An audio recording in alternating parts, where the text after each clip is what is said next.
This is Hidden Killers Week in Review. A look back at the most prolific stories of the week. Murder in the morning from the Hidden Killers podcast. It's time once again for more exciting readings of the adventures of James and Elena. The writings of the prophet Chad Daybell. Sit back, grab a cognac, and prepare to be enthralled. Would you like to start with the chapter 2 here? Oh, yes, I would. Okay, I'll let you begin our journey into the world of James and Elena. These are the texts between Chad and Lori Vallow. James sadly walked to his car. Remember, he had just taken some tables upstairs. He had just taken some boxes. Oh, yeah, he sold a bunch of books. The cliffhanger of chapter 1, yeah. Yeah, so I just wanted to refresh your memory. James sadly walked to his car after watching Elena disappear down the hallway, but he couldn't deny their connection and his absolute attraction to her. She still seemed way out of his league, but he nervously sent her a text before driving to his hotel. A minute passed, then two, without a response. No response. He kicked himself for ever thinking that he ever had a chance with her. Ow. And then his phone buzzed. It's like we have Barry White. Elena had texted back. Ooh. What? Like we have Barry White over here, kind of giving a little context or a little color to the. Continue on. It almost sounds demonic. It does. Yeah. Elena had texted back. His heart soared, and over the next few hours, they texted back and forth dozens of times. Ooh. He knew she was staying at home in, is it Tokerville? Tokerville. Guess so. Wow. And he desperately wanted to drive there and whisk her back to the hotel for a night of reconnection and romance. He twice got redressed during the night to go see her, but the spirit gently said, "Have patience. Everything will work out as it's supposed to." Just chill. They finally stopped texting around 4 a.m. And when he closed his eyes to sleep, he was taken again to their previous life together. Their intense passion of their lovemaking was a sight to behold.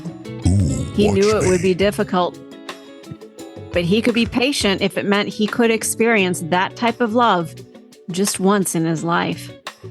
As he lay in that hotel bed, it was as though her spirit had joined him. They wrapped around each other and kissed gently, then intensely. And the emotions they shared were not of this world. Different planets.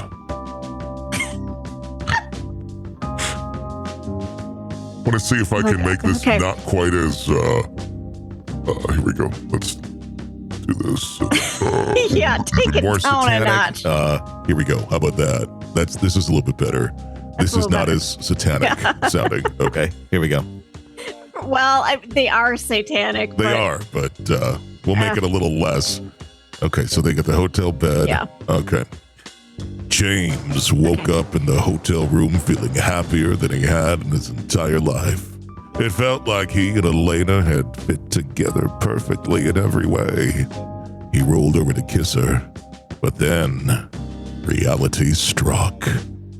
She was actually more than 20 miles away in Tokerville with her Arizona friends. He texted her, and she quickly responded.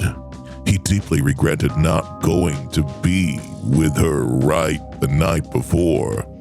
It was as if he already knew the taste of her lips, and his hands knew every curve of her body. He knew his dreams were somehow real, and that they were actually traveling to each other in a higher dimension. He hungered for her in ways he didn't think were possible. The voice was right. Elena was going to change his life forever. He packed his suitcase and began driving north on the freeway. As each mile passed, James could feel Elena's spirit beckoning for him to join her. As he approached the Torqueville exit, it took every ounce of willpower to keep him driving on the freeway. His attraction to her was beyond magnetic. He felt their souls were two halves of an eternal union. Tears filled his eyes as he passed the freeway exit. He desperately yearned to embrace her and tell her he deeply loved her, as crazy as that sounded. But he knew he'd be seeing her 3 weeks later at a conference in Arizona. It seemed like an eternity away, but he sensed it would be a very significant weekend for them. He already was crazy about her, and his feelings of admiration and affection for her would only grow more intense and wonderful. During his long drive home, James was able to text back and forth with Elena, and it was clear they were extremely compatible and shared the same interests. It felt like talking to a long-distance best friend. When he arrived home, he searched the internet for anything about her, but there was nothing. She was a fascinating mystery that he wanted to spend the rest of eternity with. At the end of his drive, she suggested that they talk on the phone the next day. He was thrilled, and the thought of hearing her voice again, he was falling more madly in love by the minute. When James heard her voice that Monday morning, the euphoria he had felt Saturday came rushing back strongly. They talked for 2 hours, but it seemed to be only minutes. He was obsessed with her and couldn't get enough. Okay, your turn. Dear God. All right. During their first phone conversation with Elena, James realized she already had a strong understanding of the many of the truths that he had been taught regarding how the universe really worked. The lounge fire and obsession with each other. Lounge? Lounge fire. Wasn't it loin? Lounge fire. Wasn't it loin? It was loin, yeah. But now it's lounge fire, yeah. God. All right, let me start that one over. The lounge fire and obsession with each other had no real explanation unless they truly had a spiritual connection before this life.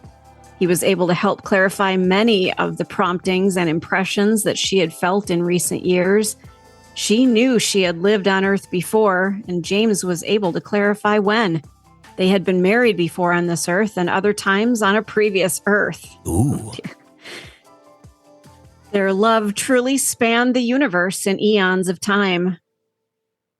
He says, knew the Lord. I'm assuming they knew the Lord. Had brought them together again for a crucial mission that only they could accomplish as a united couple. During the next week, they spoke every day for at least an hour, but often longer. They hungered to know everything about each other. This was a new experience for James to open up and share the true feelings of his heart. But he knew he could trust her completely.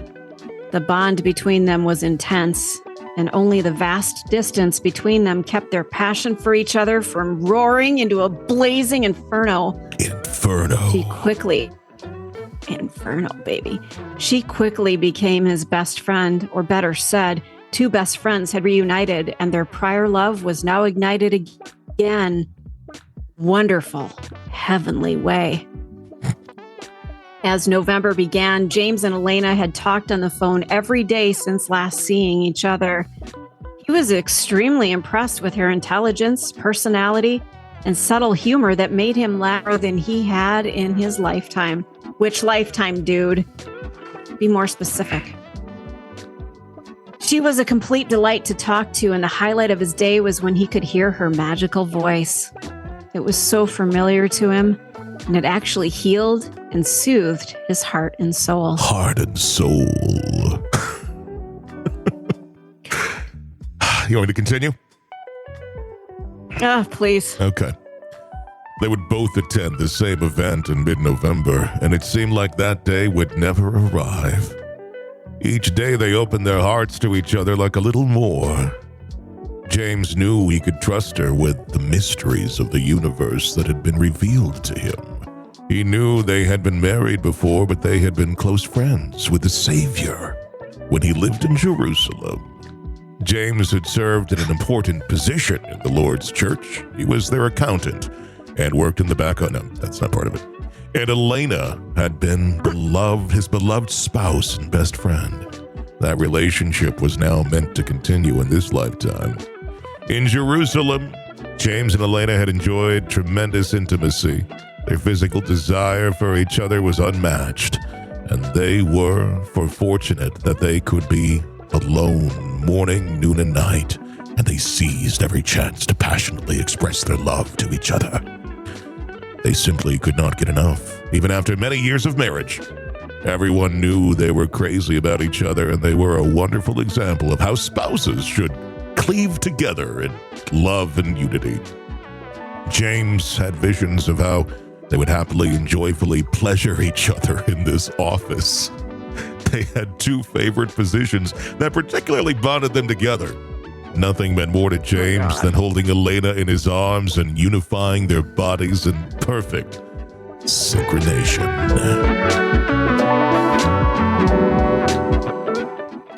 And there we go. I think we'll pause our reading right there, kids. So hopefully everybody had a great bedtime story and no one's too traumatized. I am. I just flipped to the next page. Dear God, they get it on and they keep their clothes on. What is with these people? I'm sorry. I always look ahead to the end of the book. Yeah. I always do that. I always read like the last page just to see where we're going. They kept their clothes on. Coming up next, it's going to be dry humping with James and Elena. So everyone get excited for that. Want to listen ad-free? Want advanced access to all of our interviews before anyone else? Become a True Crime Today Premium Plus subscriber on Apple Podcasts. You get every episode commercial-free. So you can binge on True Crime Until you can binge no more. Search True Crime Today Premium Plus on Apple Podcasts now, or go to our podcast page and sign up now. More of the Hidden Killers podcast next.